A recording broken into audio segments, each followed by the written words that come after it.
because next week it's Little Mermaid. After that, it's Spider-Man. I think Transformers, Flash. There's so many movies coming out. It is insane to think that some of these films are being shot for IMAX, and you only get 6 days to see it in these formats. The Little Mermaid, right off the bat. Should people go see this in theaters? And if so, is it worth the combo price to see it in Adobe, ScreenX, whatever they may have out there? Well, look, it's a musical, right? And if you are going to see it, then like it's worth doing it with the best sound you can. I think particularly the one of the main things I was impressed by was how well Halle was able to perform these songs. She completely ate those songs up. Part of Your World, like that's one of the best versions of it I maybe have ever heard. Did we have doubts though? All the talk. Right. All the noise. That wasn't the thing that we doubted, right? Right? That's why everybody skirted around that. They knew, like, she was going to kill it. All that being said, I think... So I think this is the best Disney live-action adaptation outside of Pete's Dragon.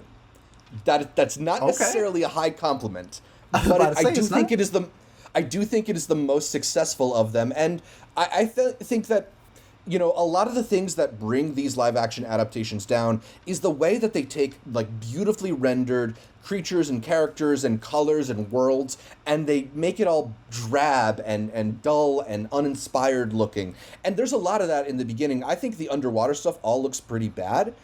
Once they get on land, I kind of started to feel the film a little bit more. I started to get into the groove a little more, kind of sticking to the base story that people know was like sweet and fun, and Halle's very, very good in that role. It's not necessarily the best film, and I still would recommend people watch just the animated version over it, but it's solid, not dude. I didn't think it was nearly as bad as some of these ones that we've had recently. It is leagues better than what they did with The Lion King. I would argue yes, and I would say that nothing has stooped as low. I hate the Beauty and the Beast growl that they do at the end of that movie.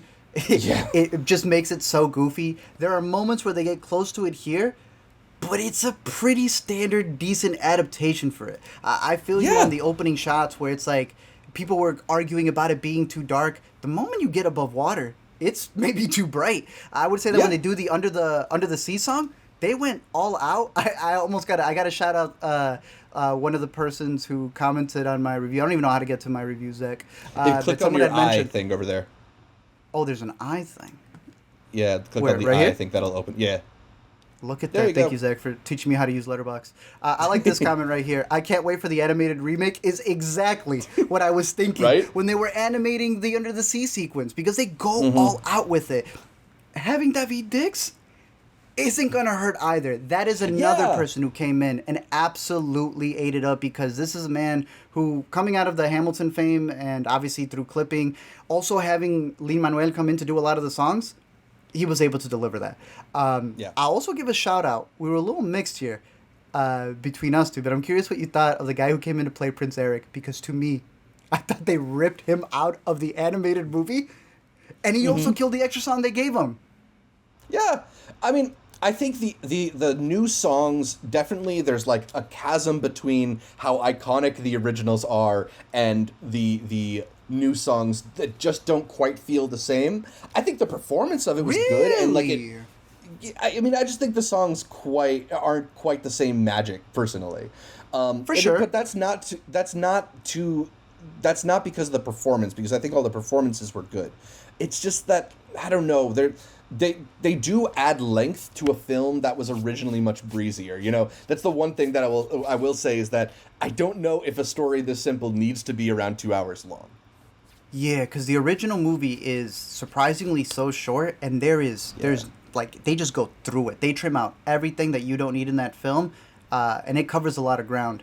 You're adding an hour here, right? There's a point where they're doing the kiss the girl scene where I thought they were about to, just wrap up the movie there, and I'm like, oh no, there's a whole other hour. They gotta have this crab work overtime. But look, I liked the extra songs that they brought in. They weren't distracting, which I guess is like the best compliment I could give it. I think they fit really well.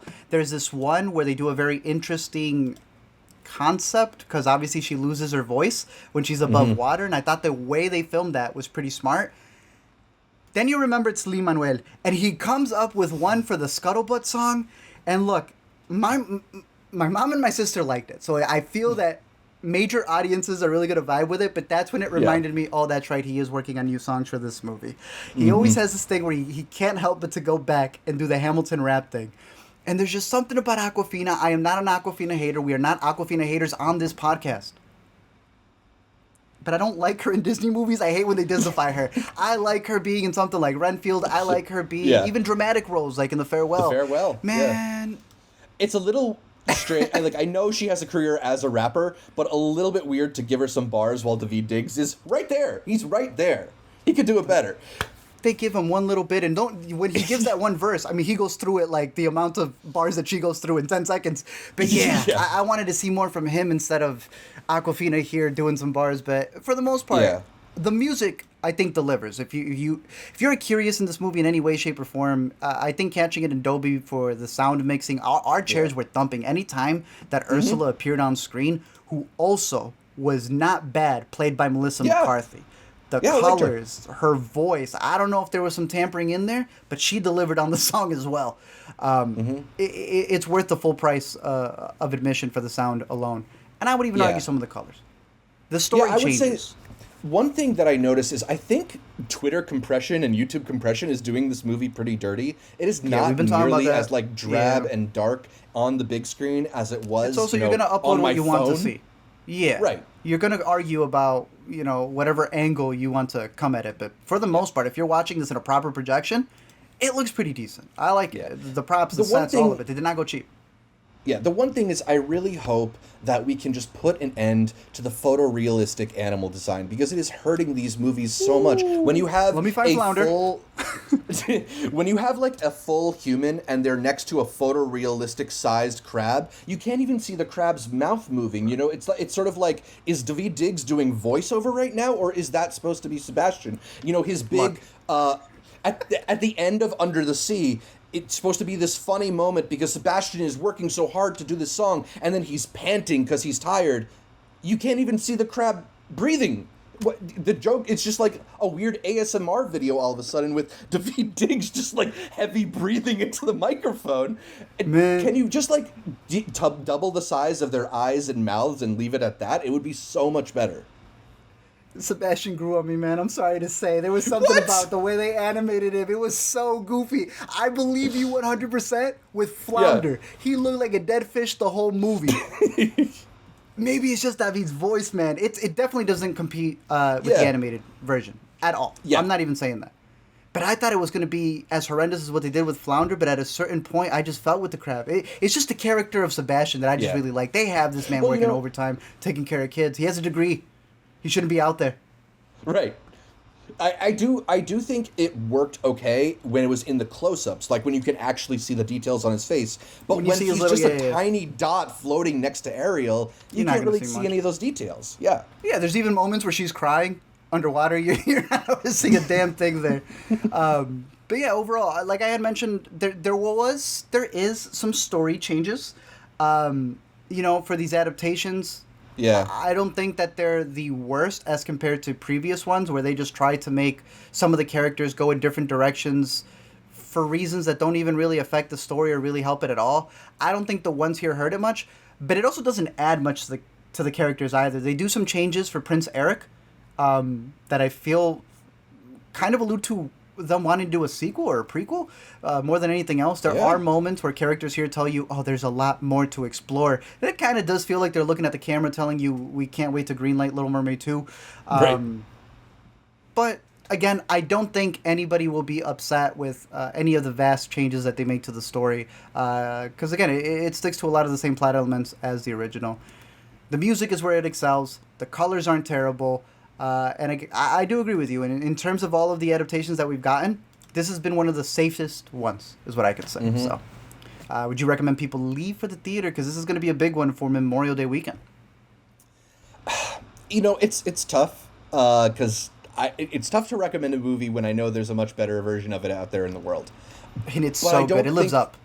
Yeah. It still holds up. But I don't think this is a bad time. I kind of enjoyed it. I thought it was cool to see Halle. There's definitely going to be a lot of little girls who see Halle on the big screen and feel it very emotionally. So when she hits that one note towards the end of part of your world, I gotta be honest, I had a tear in my eye. Like she really killed it, and maybe that's enough. Maybe that's enough to get you in the theater.